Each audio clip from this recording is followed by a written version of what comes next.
Thank you, Jenny, for having us here, and thank you, Gina, and to the entire staff of the Camden Art Center. This is a great honor for me to be here to speak today about this amazing exhibition that's been curated by my amazing husband. That was the only thing you didn't say in the introduction, right? Come on. Wife of Duro.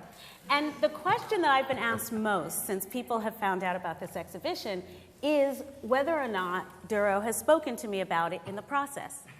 And the answer to that is unequivocally no, he has not. So while I have gotten to see the exhibition, that only happened yesterday, basically, and in this time, this year of planning and thinking and engaging that he's been doing, we have not spoken about this in any substantial ways at all. So you all are witnessing what will be my first opportunity to ask him many, many, many questions about the exhibition. As Jenny said, this exhibition came about and the amazing invitation for Duro to do this exhibition after a talk that Duro did with Glenn Ligon, the artist, at the Tate. Yeah. And that talk, you spoke with Glenn Ligon, who of course had an amazing show here at the Camden Art Center, which I'm hoping many of you saw. But in that talk, you spoke a lot about textiles. Yeah. And in many ways, the sort of inspiration for this show comes from your relationship to textiles and the way in which you spoke to Glenn, an artist, about them. So can you tell me, all of us, really in your mind, how this exhibition really began? Thank you. Thanks, Jenny, for the opportunity. I have to say that straight out, because it really, much unlike putting together a fashion collection, this has been really, constantly inspiring and unfamiliar, which has been a real pleasure for me. So thank you, and to all the staff. Thank you for being here, Thelma. And to answer your question, I mean, I'm constantly inspired by what I see, not necessarily for the kind of work I do, but just in order to enrich my life. That has always been, from a child, that has always been my way of thinking. And textiles were a very early source of inspiration for me.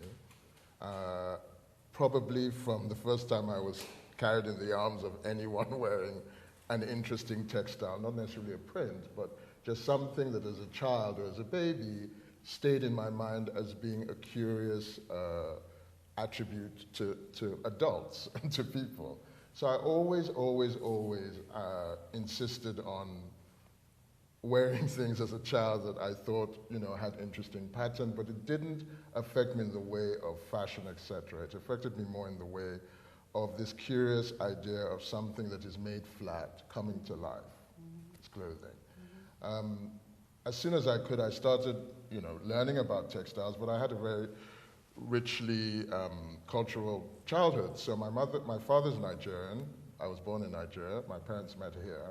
My mother's Jamaican. I had this great cross-cultural, cross-pollination of black culture, but very different black culture, especially in relation to textiles. And with the very traditional, with my father's relatives, my grandfather, etc., I experienced the beauty of textiles as high cloth, as not as art, because they were made by artisans, but as high cloth, respected, made with care and integrity. And that was always a very important thing to me. In my later life, my obsession with textiles became part of my growing awareness of how much I love clothes and making clothes and certain designers, particularly, interestingly enough, particularly designers like Vionnet and Patou, who were not known for pattern and print, but which idea of fashion, or their idea of fashion, really inspired my idea of how clothes should fit. And of course, later, the greatest, in my opinion, was Yves Saint Laurent, who was a real, why are you laughing? Because I knew you were going to say but that. But it's true.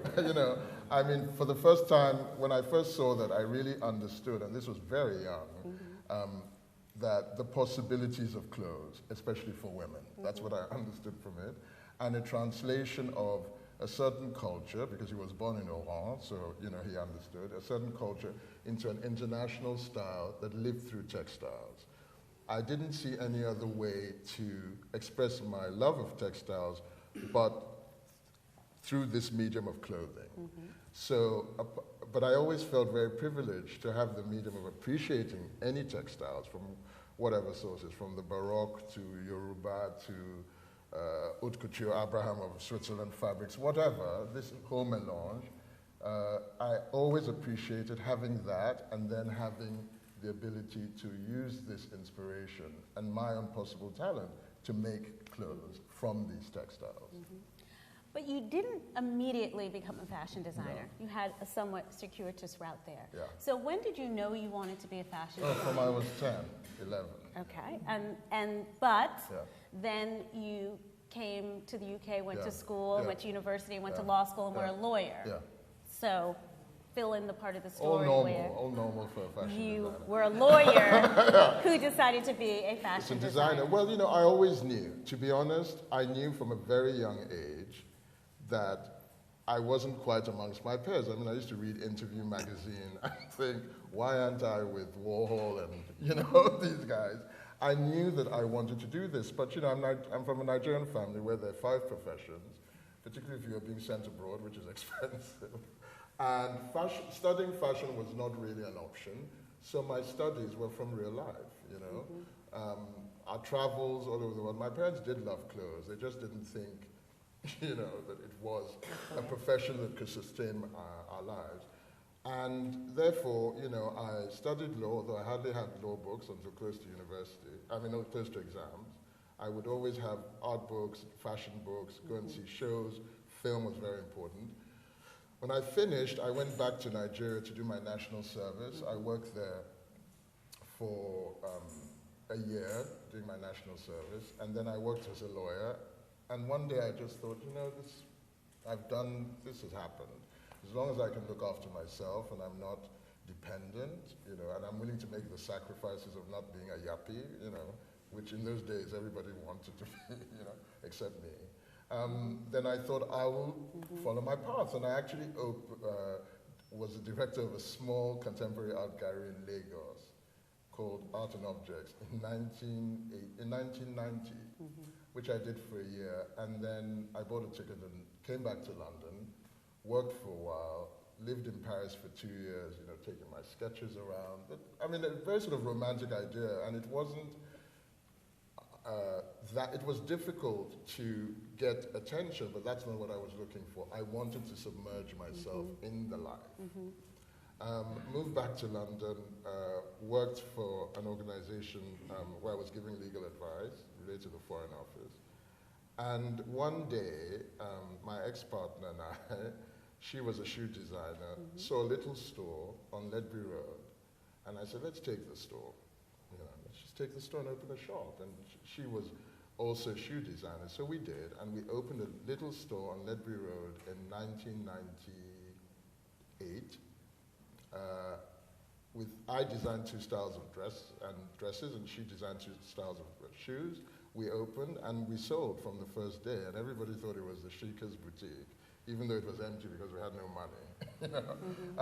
And you know, from that, you know, everyone came and it just grew, and from that I really started to feel as if I was validly living the life of a fashion designer, of a designer.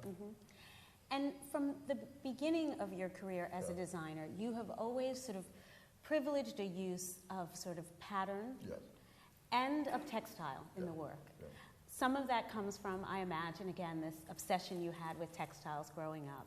But what really defined for you a way that you began to understand yourself as a designer and how you would come to distinguish yourself through the aesthetic of your work?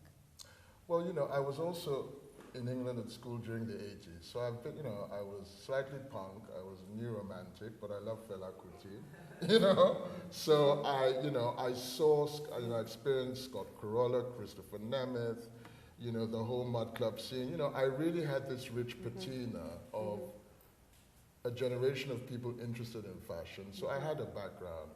What happened later was really a constant, a sort of awareness, which probably comes from my non-training, my vocational training in fashion, of there really being no rules, of really fantasy and reality merging without foregoing the fantasy, and of beauty and integrity really being not money, for example, being the end product, you know. And of course, I luxuriated in the possibilities that I was free, but I always had my own store. So when I broke up with my partner, I opened my first wife. I opened up another store with one dress again, which became a huge hit. But I always kept my own store because I thought it was important to have a vision of what I was trying to do. And I always owned my own business. And I sort of consciously, I loved the aspect of being involved with style and making things, as opposed to being in fashion. And with luck and a lot of hard work and a lot of support from people who I respected, you know, it gave me the confidence to say no and yes, and to do exactly what I wanted to do. And for me, that was to develop collections that evoked international chic, you know, that seasonless, non-place descriptive, not emphasizing too much the sort of caricature muse that you have in fashion, you know, being woman-friendly. I mean, that was the main thing for me. I just really wanted women to cover the clothes. So you have organized 2 exhibitions before this, small projects that really centered around looking at fashion and art. And those projects at Salon 94 Gallery were inspired by, in many ways, the way your shop exists as a kind of ongoing, changing exhibition with, of course, clothes at the center, but an ever-changing array of objects and books and jewelry and textile. And that way of creating a retail environment, right, where anyone visiting the shop gets to see the range of your influences, has always been the way in which you've shown your clothes. But in many ways, you've always had a very particular relationship to art. I remember when we first met, you took me to see a drawing that you were coveting at the time by an artist that you greatly admired named Glenn Ligon. And you said this to me, and then you asked me if I knew of this artist's work. Right? And I said a little, tiny bit. And we went to see that drawing that you now own, but that early on, you clearly, to me, evidenced this kind of deep love of contemporary art and visual of all art, but in particular, you were deeply interested in many artists. So where did that come from? And in a way, then that would get to my second question, because this exhibition really sort of takes that sort of view of art and kind of explodes it in amazing ways. But first, tell me how the interest in art started and how perhaps it has changed in the last 10 years. Well, again, the interest in art started from being a child. You know, your first few teachers are always such an important part of who you become. Not just as mentors or people that encourage you, but as people that teach you that you're good at this, you should just keep doing it. It's easy for you, and you should keep doing it. And I had a few great art teachers like that. I mean, I did quite well at school, but with drawing, I just thought, and sketching, I just thought, I can do it, you know.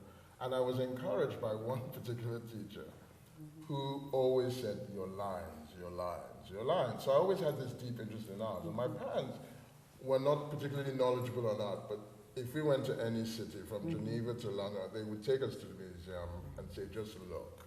You don't have to cram it, just look.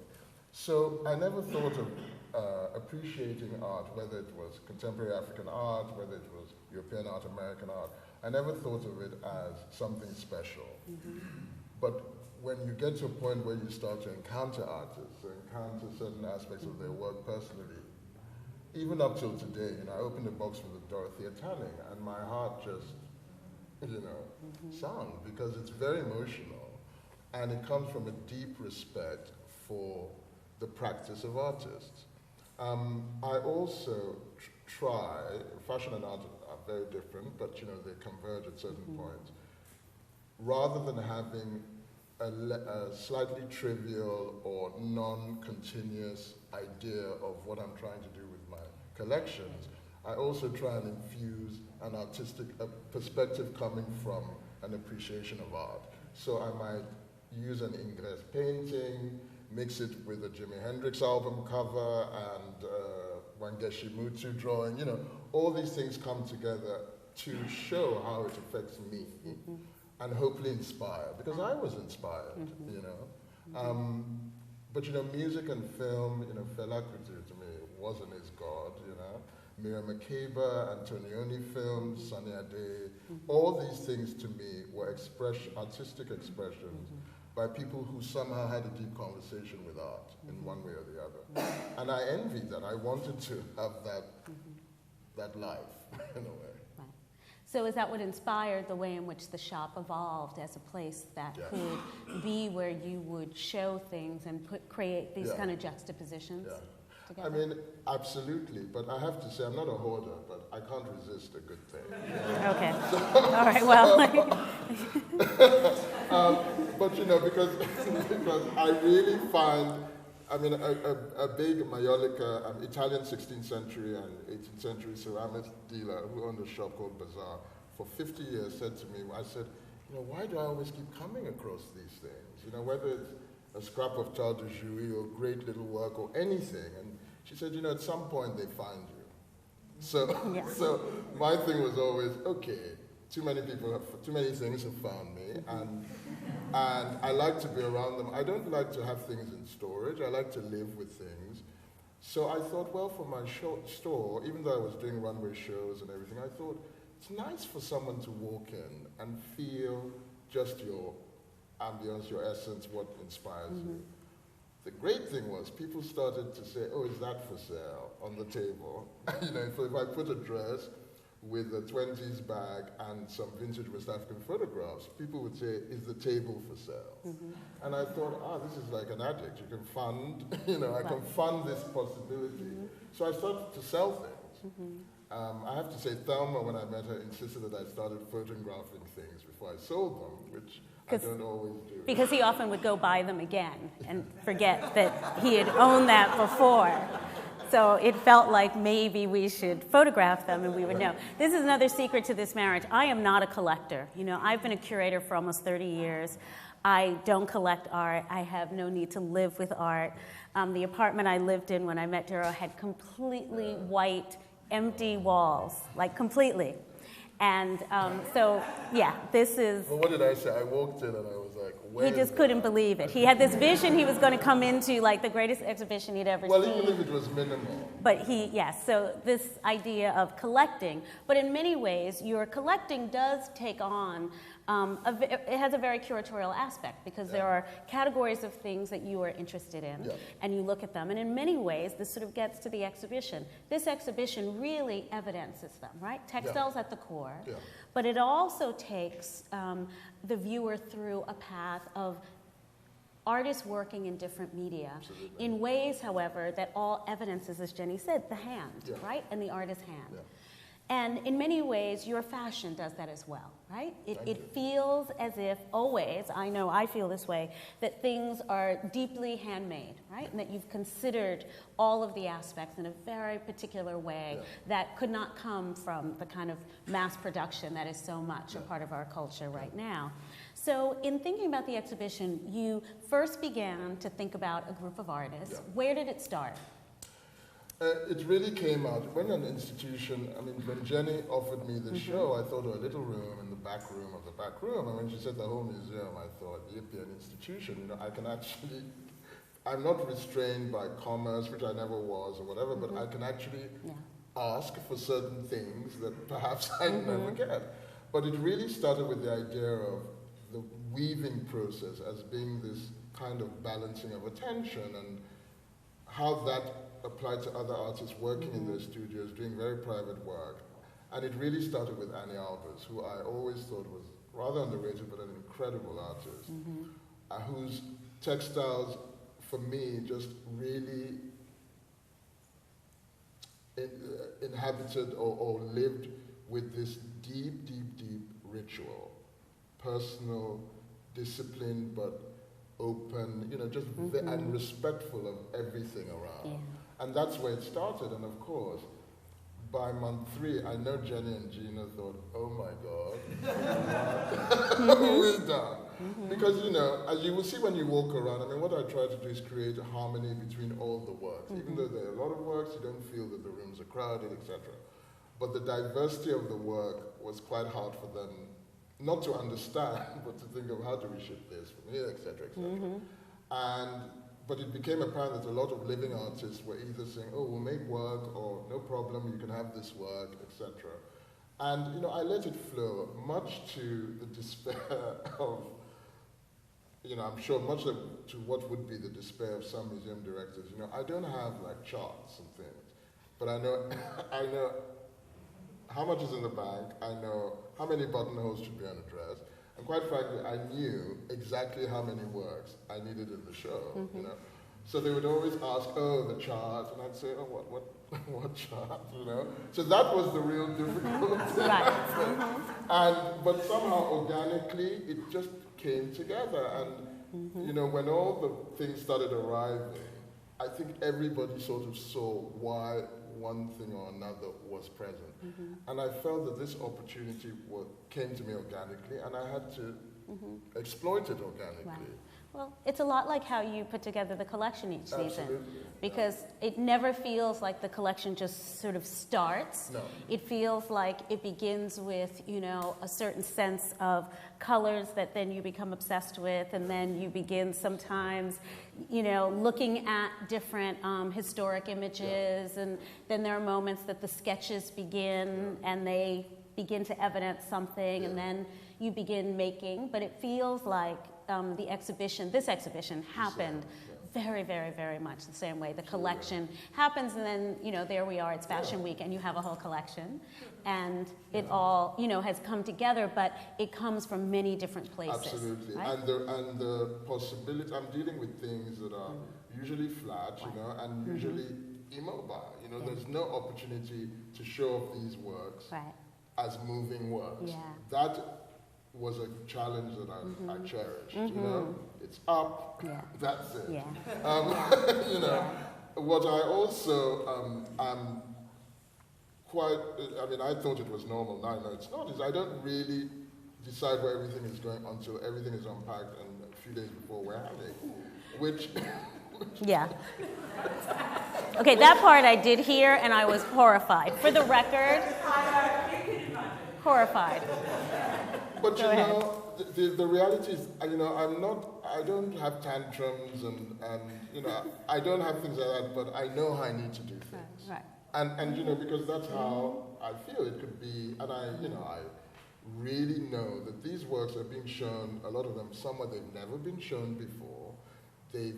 Some of them have never been shown. I can't just be firm about where it is. Right, you needed to have a sense, and again, and in a similar way to how you style the collection. collection. You sort of need to see it in motion, see it in context.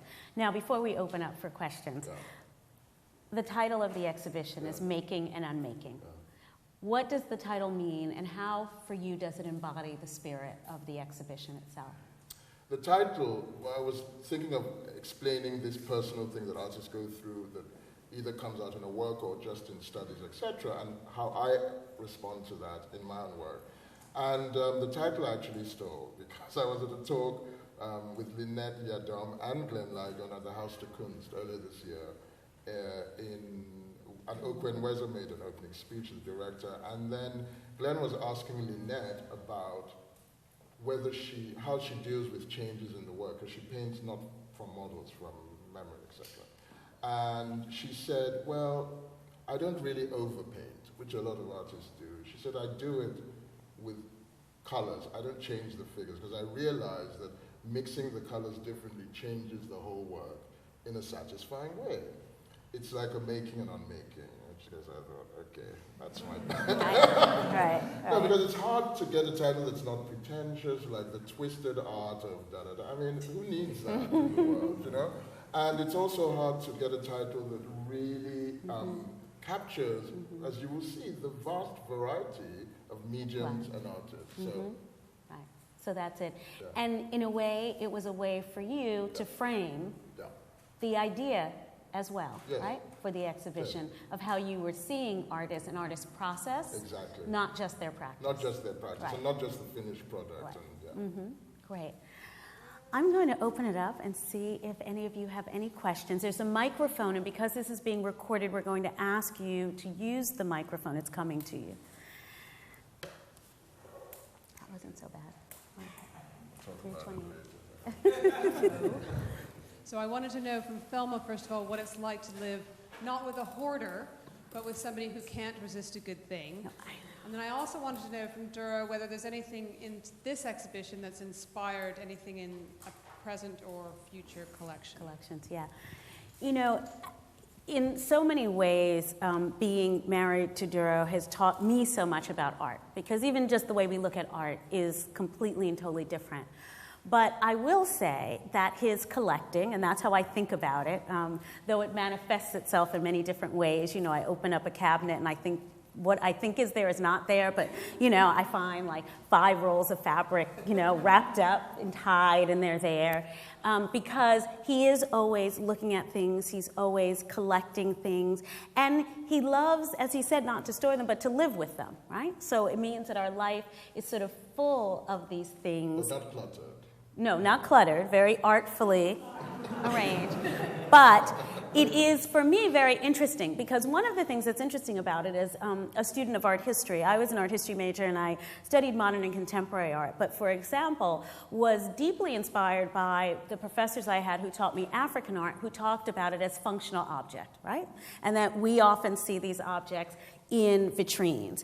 And so, for example, the way in which Duro sort of lives with, both in our homes, but really in his father's home in Lagos, how textiles live as part of one's day-to-day life was very informative and inspirational to me to think about the way in which a different way of living with art and a different way of living with artifacts. So in that regard, it's fantastic. Now, Duro said he doesn't have storage. Being American, we have entered into the storage economy. We do have a storage space now as a way to sort of manage, but it is an incredible... Not that much, darling. I mean, sorry.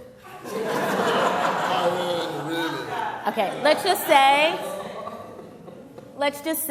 it is amazing. And what it also does is I do see the way all of these things inspire his work, you know, really, in very literal ways. The way in which something, you know, that I'll be looking at something at home that, you know, he bought a rug that he bought 5 years ago, and then look at the new collection and I'll realize that there was something there that inspired the work. So it's, you know, again, there's no white walls anymore, none of that. Not at all. When you see in the gallery, you see the wall, you will then have an understanding of what it's like to live in an environment created by Duro. The decorator.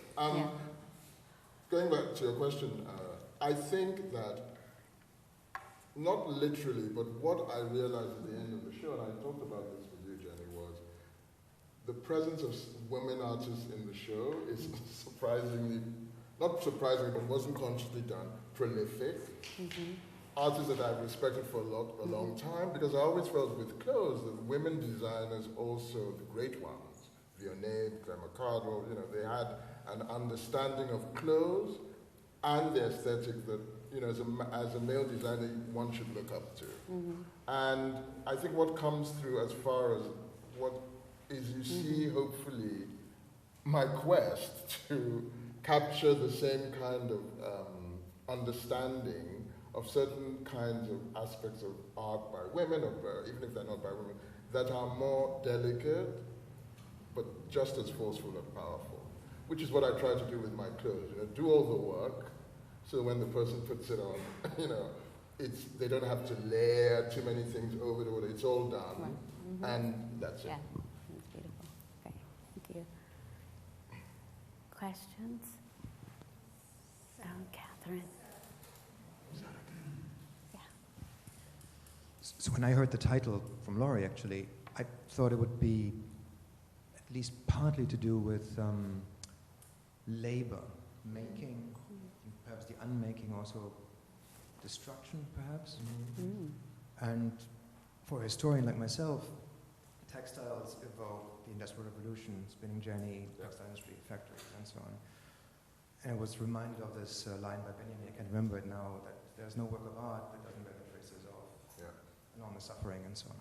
Would you say that it is the role of the artist to reveal some of those traces, and will that be shown in the exhibition? I think it's very important as a human being, especially as a human being that has the opportunity to express yourself for the public to appreciate, to leave a record of your epoch and your era. And to do that, not in a forceful way, as some forceful, fascist or whatever things, movements have done, but in a more aesthetically pleasing way so that it can flow over the viewer and make them understand issues of gender, issues of race, issues of sexuality, issues of power. But so, even though the images or the representations are harsh, so beautifully and done in a sophisticated way, you cannot help but give it 3 minutes. You have to just sort of give it the time, whether you accept it or not. And I agree that this is a thread during the show. Everything there tells you about something, about in the artist's lives, whether past or present, that was an important aspect of the work they were doing. Great. Hi, Duro and Thelma. Hi. It's lovely to see you both here. Duro, I have a question. Thinking about kind of these multifaceted roles of designer, artist, and curator, I'm wondering, how is it distinct presenting objects and ideas in a museum, in an art institution, versus, let's say, your beautiful shop in Mason's Yard or your own personal home and collection? Our home is not that much of a beauty. It's a normal home, right? Yeah. The beauty of this was a space. This building, to me, is a dream. And a lot of it is down to Jenny. Architecturally, it's friendly, it's open, it's maneuverable. As you will see from some of there's an installation outside you will see, and you will understand why it's such a wonderful structure to have done this in. So there was that freedom of, I can go into my space, whether it's my studio or my shop, and say, we're draping the light this way, the rails go to the left, this goes to the right, and I can get it done. Usually I'm doing it with 1 or 2 people. You work in an institution, it needs an army. And it also needs an army of people that are willing to risk their preconceived ideas of display and, in a museum environment. That was a big difference for me. But I was sort of shocked how the handlers, the hangers, everyone involved completely, in a way that was surprising to them, just let these things happen. And then the possibilities of the museum walls became even more prolific. I wanted to use this room, but we were having a tour. and that wasn't allowed. But you just think more, but no, I don't mean it I don't mean it like that, but Yeah. I'm really not a hoarder. I edit. Okay. You're not a hoarder. No. Hoarder is with, our consciousness, but you are an ardent collector. Yeah. And the collections, like I say, all have a very sort of curatorial point of view. Thank you. Right? Nicely put. And that's why I also have always suggested that you document it. Because, one of the things, I, like so many people, love Duro's Instagram because it's the only place where Duro actually sort of keeps any of these things. Duro makes sketches for the collection, and within about 10 minutes, they'd all be in the garbage. He's sketch. And I literally have to go behind him and take them and hide them. And then, of course, when I show them to him a year later, he's like, oh, that's actually kind of good. But he would never have on his own done that. And the same with objects. As much as he loves them, when they're in the shop, if someone else comes in and falls in love with it, he will sell it and it will go. He doesn't I didn't make it. I don't have that. Does not have. And the same, you're like that with the clothes as well. He's willing, they're in the shop, they go, there isn't a sense that you have that you want everything to stay static, but there are always things sort of coming in to the space, right, that are inspirational, that are beautiful, that you have around. Okay, just clarify. I'll just say a quick thing. I did it at first to keep people that came with the shoppers entertained. Really, that was one of the ideas, because when women are ready to shop big time, their partners need some kind of entertainment. So it would start with books, books on a coffee table, some photography, some this and whatever, and the guys or the female partners or whatever would notice, the men would notice and say, oh, what's that? And I could have a conversation with them. That's how it started, and in a way, they would buy something, and they would be, they would ask. That's how it started. It was this need to keep everybody happy and not just make it about fashion. Yeah. We have time for one more question. Yeah. Really? Please wait for the mic. Oh, sorry. It's coming around to you, yeah.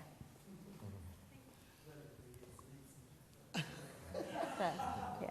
I just wanted to ask if there are any, with all this coming and going of possessions, but if there are any objects or any things that you own that you absolutely would never part with. Yeah. If you could tell us a bit about it or those. I don't really collect a lot of art, I have some beautiful things, very personal things from artists, but there's a Lorna Simpson drawing, a Glenn Ligon small coal dust. In the art world, that's it. Then I have Abraham Couture fabrics made for Givenchy, Saint Laurent in the 70s, 3 meters of each, which I found in a depot vente in Lyon. Never, I won't part with that. And then whatever records, I used to have a huge record collection from I was 13 to 20. And when I was coming back to Nigeria after law school, I was robbed. My apartment in London was robbed, and they took half the records. And it broke my heart. And it was such a cross-section, from movie soundtracks to reggae, dub, soul funk. And I've started finding records again that I had, and I won't let them go now. I don't have that many, but it's a joy to... and weirdly enough, certain pieces of jewelry, which I find very personal. My father used to buy my mother jewelry, not like the most expensive, but good things. And I have this thing about jewelry, big jewelry, real jewelry. It's fantastic. It's true. Yeah, it's true. Absolutely true, yeah. I think also, in many ways, some of the Europe pieces you have that are either the personal textiles, or, from family. From it family, feels like those textiles always stand as being something that would never not be, right? I give away, I gave away my grandfather's robe and royal slippers to the Met because, it's packed up. And you just think people should see this, and it's well looked after. And it was rare and significant, and it felt like being in a museum actually then was the place it should be, as opposed to our house. Under a box in a bag. But then I do a lot of my Yoruba textiles, no, I just won't. I don't even consider them as a collection. I consider them as work, constant work, archive. Yeah. Great. I think that was our last question. I want to thank Duro. Jenny's surprised. I'm surprised. Getting into it. I was just given the sign. So I want to thank Duro for being willing to have this conversation with me. When he told me, this is how this really happened. He said to me, while he was doing something else one day, he's like, oh, and there'll be a conversation the day of the opening. And I said, yes, I remember Glenn's opening. There was a conversation. And he goes, in Camden we're talking, and they're going to get someone to talk to me. And he starts naming all these names. And I didn't say anything at first. And then a day later, I thought, okay, were you going to ask me to do the talk? And literally, he was shocked. And I was like, I have a small bit of experience with this. It is something that maybe... But that is why, honestly, it was not out of, obviously, darling, come on. It wasn't out of a lack of... It was really about, But I say that by way of saying, I'm thrilled to have been able to do this. So thank you for asking me. To being in this conversation with me. And Jenny and Nisa.